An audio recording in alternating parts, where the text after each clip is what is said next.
ہاں تو انہیں جو جنتی جوانوں کے سردار ہو، 25 حج پیدل چل کر ادا کیا ہو، انہیں ریتے کربلا پہ جنت تلاش کرنے کی ضرورت نہیں تھی۔ حرم کے سجدے بہت تھے حسین کے لیے، مدینہ کی عبادتیں بہت تھی حسین کے لیے، زینت کعبہ کے لیے بہت ساری چیزیں اکٹھا تھی حسین کی زندگی میں، لیکن اگر ریتے کربلا کا مسافر بنا میرا امام تو ہم گنہگاروں کے لیے، اگر اپنے ننھے بچوں کو بھی داؤ پر لگا دیا امام نے تو ہم گنہگاروں کے لیے، اگر اپنے کنبہ اور قبیلے کو جو ہے خطروں کے آگ میں جھونک دیا تو ہم گنہگاروں کے لیے۔ بہنا زینب کے سروں کی چادریں کھچ گئی صاحب اسی امت کو بچانے کے لیے، حضرت سکینہ کے کان کی بالیاں نچ گئیں ریتے کربلا پر اسی امت کو بچانے کے لیے۔ 6 مہینے کے دودھ پیتے اصغر کی آخری ہچکی کربلا میں خاموش ہو گئی اسی امت کو بچانے کے لیے۔ تو ہمیں اپنی غیرتوں کو بیدار کرنا پڑے گا، کیونکہ ریتے کربلا نہ 2 شہزادوں کی لڑائی کا نام ہے، ریتے کربلا نہ حکومت طلب کرنے کا معاملہ ہے، ریتے کربلا امت کو بیدار کرنے کی کہانی ہے، امت کو زندگی دینے کی داستان ہے ریتے کربلا۔ اس لیے میرے امام نے جو زندگی کی کہانی ریتے کربلا پر کتاب کی شکل میں لکھ دیا ہے، ہمیں اس کتاب محبت سے قریب ہونے کی ضرورت ہے، کیونکہ صاحب ہمارا گھر کہاں جا رہا ہے یہ ہمیں خبر ہونی چاہیے۔ یہ نہیں کہ آپ کو کوئی دوسرا بتائے کہ اپنے گھر کی خبر لو، نہ۔ اس دنیا کے فتنوں کے بہتے دور میں ایک آدمی کو اتنے چوکنے رہ کر قدم رکھنا ہے کہ آپ کو ہر ایک پر نگاہ شک کی رکھنی ہے کہ کہیں سے کوئی گڑبڑی تو نہیں ہو رہی ہے۔ اندھے ہو کر کے آنکھ بند کر کے کسی پر وشواس کرنا اس دور میں بہت خطرے سے خالی نہیں ہے صاحب، ہاں خطرے سے خالی نہیں ہے۔ اس لیے بھائی ہماری اولادیں، ہم اپنے گھر میں 60-70 سال کی زندگی گزار کے مر جائیں اور ہماری نسلوں کو چاہے بیٹا ہو چاہے بیٹی ہو اگر دین کا دال بھی پتہ نہ ہو سکے تو ہمیں پھر 25-30 محفلوں میں شامل ہونا پھر فائدہ نہیں دے پایا۔ ہم نے امام کی زندگی سے سبق نہیں لیا، امام کی زندگی سے سبق نہیں لیا۔ بچپن کا دور ہے، صدقے کا کھجور نبی کے دربار میں آیا، صدقے کا کھجور، اور مسئلہ آپ کو معلوم ہوگا صدقہ آل نبی پر حرام ہے، ہاں صدقہ آل نبی پر آل رسول پر حرام۔ صدقے کا کھجور بارگاہ رسالت میں آیا ہے، اسے غریب صحابہ میں تقسیم کرنا ہے۔ امام حسین ننھی عمر میں تھے، ابھی پنجوں اور گھٹنوں کے بل چلتے تھے۔ صدقے کے کھجور کی طرف سرکار ادھر صحابہ سے باتیں کر رہے تھے، وہ گود میں تھے اور ہاتھ بڑھا کر کے ننھا بچہ ہے اٹھا کر کے ایک کھجور کی گٹ جو ہے منہ میں ڈال لیا، ہاں ایک پیس کھجور اٹھا کر کے منہ میں ڈال لیا۔ سرکار نے دیکھا، کیا کہنا چاہیے، بچہ ہے بچے پر مسئلہ لاگو نہیں ہوتا، بچہ ہے بچے پر شریعت کا قانون لاگو نہیں ہوتا، اور ڈال لیا ہے تو بیٹا کھا جاؤ، آئندہ سے احتیاط رکھنا۔ لیکن نا صاحب، میرے نبی نے فوراً حسین کے منہ میں دونوں انگلی ڈال دی۔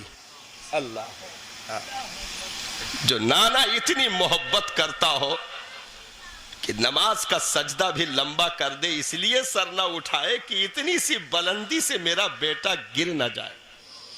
بھئی سجدے اور زمین میں کتنی بلندی ہوتی ہے، 1 سے 1.5 بالشت کا حصہ آئے گا، اتنی بلندی سے اگر کوئی گرے تو اس کا کیا اثر، کوئی چوٹ نہیں آنی ہے، لیکن اس لیے سجدے کو لمبا کر دیا، اتنی بلندی سے بھی اس شہزادے کو گرنے نہ دیا جو رات کی تاریکی میں سیدہ کے گھر میں بیٹھے کے رونے کی آواز آ جائے، نبی اپنے بستر پہ آرام کر رہے ہو، اٹھ کر بیٹھ جائے اور ٹہلتے قدموں کے ساتھ اپنی بیٹی فاطمہ کی چوکھٹ پہ پہنچ کر ارشاد فرمائے، میری بیٹی ان شہزادوں کو رلایا نہ کرو، ان کے رونے سے مجھے تکلیف ہوتی ہے، ہاں انہیں رلایا نہ کرو، ان کے رونے سے مجھے تکلیف ہوتی ہے۔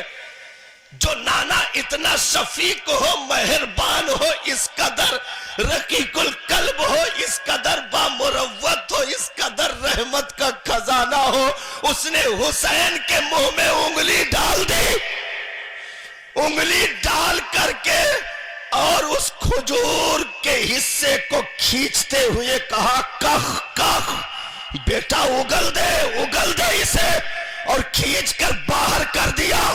یہ دنیا کے تمام آنے والی نسلوں کے لیے مصطفیٰ کا سبق ہے کہ اتنے قریب سے بھی اپنی نسلوں کو حرام سے بچا لینا تو وہ جوان ہو کر تیرا غدار نہیں بنے گا،